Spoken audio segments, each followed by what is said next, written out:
Shalom, kebenaran hari ini tanggal 16 Maret 2023 bertema mencintai Bapa dengan benar.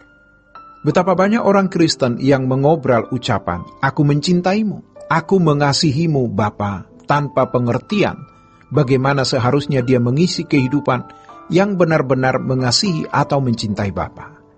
Kita tidak bisa berkata, "Aku cinta padamu Bapa," tanpa mencintai kehendak dan rencananya untuk kita penuhi. Seseorang yang menyatakan diri mencintai Bapa, maka dia harus menyukai kehendak Bapa untuk dimengerti, dikenakan dan dilakukan. Dan kita harus mengakui bahwa kehendaknya adalah yang terbaik dalam hidup kita. Banyak syair lagu yang memuat kalimat, "Aku mencintai Yesus, aku menghormatimu Bapa," dan sejenisnya. Kalau kita menyatakan kita mencintai Yesus Tuhan kita, artinya kita harus menyukai karakternya, menyukai cara berpikirnya, gaya hidupnya, dan kita juga mau lakukan dengan hati yang rela dengan sukacita. Jadi, kalau kita hanya mengatakan, "Aku cinta padamu," tanpa menyukai kehendak Tuhan untuk kita lakukan, tanpa menyukai rencana Tuhan untuk kita penuhi, itu hampa, tidak ada artinya. Bapa tidak dibahagiakan, Tuhan Yesus tidak disenangkan dengan pernyataan dari orang seperti ini. Sama kalau suami berkata kepada istri, "Ma, aku cinta padamu." Tetapi sang suami tidak melakukan sesuatu yang dapat menyenangkan hati istrinya, sia-sia pernyataannya tersebut. Bahkan itu malah lebih menyakitkan. Suami yang berkata, "Ma, aku cinta padamu," tetapi tidak memberi nafkah, KDRT apalagi tidak setia, itu lebih menyakitkan. Bagaimana seseorang bisa berkata, "Aku cinta padamu Tuhan," tetapi hatinya menyukai dunia dengan segala hiburannya? Dulu kita begitu. Setelah kita sadar, kita mulai belajar untuk berubah. Dan ternyata memang tidak mudah untuk menjalani proses perubahan. Karena selera hati kita sudah banyak teracuni oleh hasrat selera dunia. Jiwa kita sudah terlanjur rusak, maka harus diperbaiki. Karenanya kita harus terus belajar firman Tuhan untuk mengubah cara berpikir kita, paradigma kita ini. Changing your mind, cara berpikir dan paradigma kita harus diubah melalui kebenaran firman Tuhan. Karena hanya firman Tuhan yang dapat mengubah hidup kita. Dan untuk itu kita harus banyak duduk diam di kaki Tuhan dalam doa.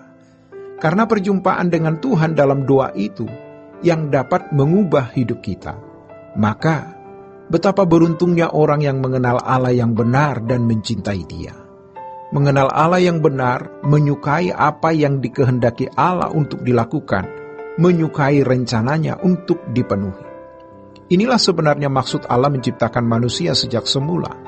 Allah menciptakan makhluk yang bisa menjadi sekutunya dengan rela. Ingat, ada kehendak bebas pada manusia-manusia mencintai Bapa, mencintai Tuhan, sehingga manusia dapat memilih untuk melakukan kehendaknya dan memenuhi rencananya. Di kitab Kejadian, ketika Allah selesai menciptakan manusia, lalu Tuhan memberikan mandat kepada manusia untuk menaklukkan bumi. Jadi, manusia diciptakan bukan untuk menganggur. Manusia diciptakan bukan hanya untuk menikmati berkat dari Allah. Bukan hanya artinya memang kita diperkenan menikmati berkat dan keindahan yang diciptakan Allah, yang memang diciptakan untuk dinikmati oleh manusia, bukan untuk diri Allah sendiri. Tetapi di dalam kehidupan, di mana manusia menikmati berkat-berkat Tuhan, manusia harus memuliakan Dia. Bagaimana cara agar kita dapat memuliakan Dia?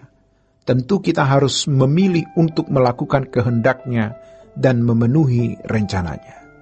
Jadi, ketika Allah memberikan mandat, penuhi bumi, taklukkanlah, itu adalah mandat. Ada mandat prokreasi, ada mandat budaya.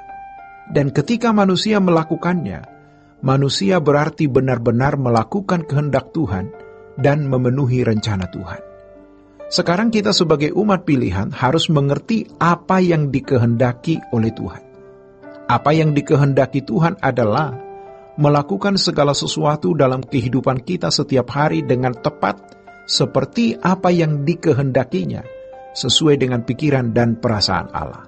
Ingat, dalam segala sesuatu, dari detik ke detik, dari menit ke menit. Dan jika kita serius melakukan hal itu, maka kita akan dapat dipercayai untuk mengerti rencana Allah, rencana penyelamatan atas dunia ini.